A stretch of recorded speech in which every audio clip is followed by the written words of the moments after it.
አንዴ ሲሰርቅ ይታለፋል፣ ሁለተኛ ይደግማል፣ ከእጃቸው ይገባል። የገመዱን ጫፍ ይዛሉ። ያኔ ይሄን አድርግ ይሄን ካላደረክ በሙስና ከሳለው ይሄን እናርጋል ይለዋል።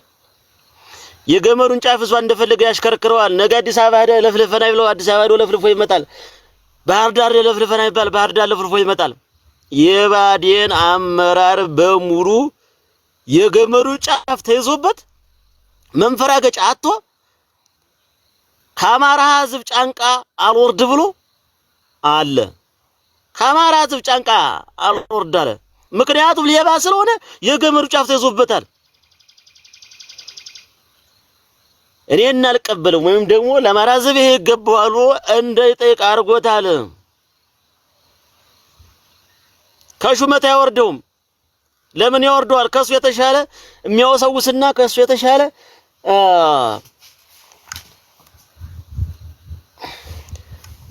የተሻለ ሌባ አያገኝም። ከሱ የተሻለ ሌባ አያገኝም።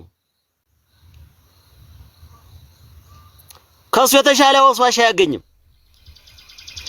አንድ ያቅምሶታል አለማምዶታል። ስለዚህ ያለ አግባብ ቀድሞ ሲከብር የኛ ሰው ደግሞ ቀድሞ የከበረውን እንጂ ምን አግንቶ እንደከበረ አያውቅም። ምን አግንቶ እንደከበረ ሰርቶ ይሁን ዘርፎ ይሁን አይመለከተውም። ብቻ የዛን ሰው ማግኘትና የዛ ሰው ህይወት መቀየር ብቻ ነው የሚታየው። ያ ሰው ግን ከህዝብ ጫንቃ አልወርድ ብሎ ህዝብ እየበደለ ህዝብን ዘርፎ አሁንም ከህዝብ ጫንቃ አልወርድ ያለው ባዴን በየትኛው አቅጣጫ ዶ አንገት የሚያስደፋ የአማራን ህዝብ ለዛ ነው ከታች ከህፃናት ጀምሮ አማራ መዋቅራዊ ጥቃት እየደረሰበት የማይጠይቅ ለምን ይመስላችኋል? አንደኛ ደንቆሮ ስለሆነ ነው። ሁለተኛ ሌባ ስለሆነ ነው። ሶስተኛ የሀገር ፍቅር ስለሌለው ነው። አራተኛ የባዴን አመራር ከሆዱ ውጭ ዘመድ ስለሌለው።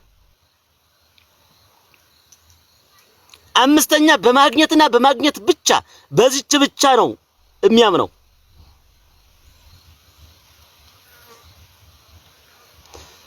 ለዚህም ደግሞ እኛ ጫካውተን ለመንከራተታችን እኛን ሁሉ ዋጋ የምንከፍለው ባዴን በአበላሸው ባዴን ባጠፈው እኛ ዋጋ እየከፈልን እንገኛለን። ጥያቄ አይደለም። አልተማረማ አስባችሁታል? አንድ የባዴን አመራር ማስተሩን ሲሰራ ተደግፎ ማን እንካ ማርክ እንካ ተብሎ ተደግፎ እንደምን እንደ ወርቅ አደራህን ተብሎ ማለት ነው።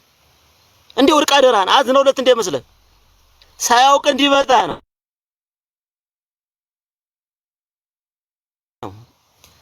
ሲያውቅ ጠያቂ ይሆን። ፖለቲካ በቅንድብ እንኳን አይደለም እያየ ባይነ ጥቅሻ ይገባዋል። እንዳይገባው ደደብ መሰብሰብ ነው ማለት እንደነገርኩ ነው። አገሪቱ እየተመራች ያለችው በዘጠነኛ ደረጃ ማለት ከአንድ ቀደም እንደተናገርኩት ነው። ከአንድ ክላስ ተማሪ 90 ተማሪ ካለ ዘጠነኛ ደረጃ ሲወጣ የነበረው ተማሪ ነው አገሪቱን እየመራት ያለ። የሜዳሊያ ተመራቂው ደግሞ ሀቢዮት ተቀምጦ አምላኬ እያለ ነው ያለ። ከእናት ከአባቱ ጋር እያረጀ ነው። እና ምን ትጠብቃለህ?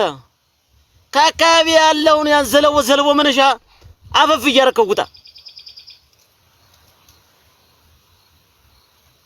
ከፈጣሪ በታች ክንዳችን ብቻ ነው የሚያተርፈን።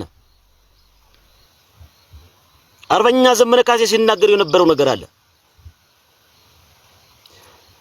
ካልገባህ ደጋግመህ አዳምጠው።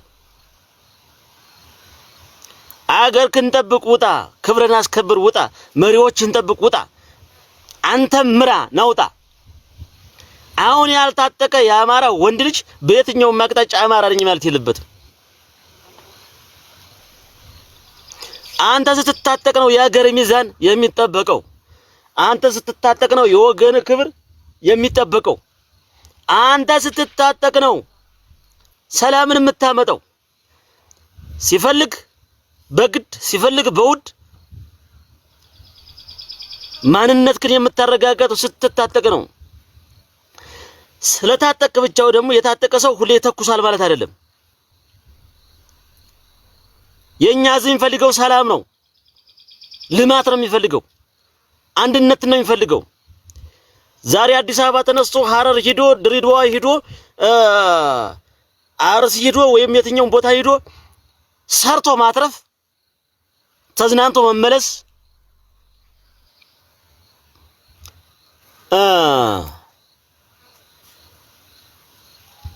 እንደ አባቶቹ የትኛውም የኢትዮጵያ ምድር በየትኛውም ቦታ ሂዶ አትርፎ ሰርቶ መኖር በሰላም ልጅ ወልዶ ማሳደግ መዳር መኳል ይፈልጋል። በባህሉ አጊጦ በእውነቱ አጊጦ በማንነቱ ተከብሮ ከወገኑ ጋር ተከባብሮ የትኛውም ክዋኔ ከውኖ በሰላም መኖር ነው የሚፈልገው የአማራ ህዝብ። በየትኛውም አቅጣጫ ሰላም ጠምቶታል፣ እርቦታል። የኑሮ ውድነት እያሰቃየው ነው። መሰረተ ልማት የለውም። አብይ አህመድ አንድ ውሃ ቆፍር ወይም ደግሞ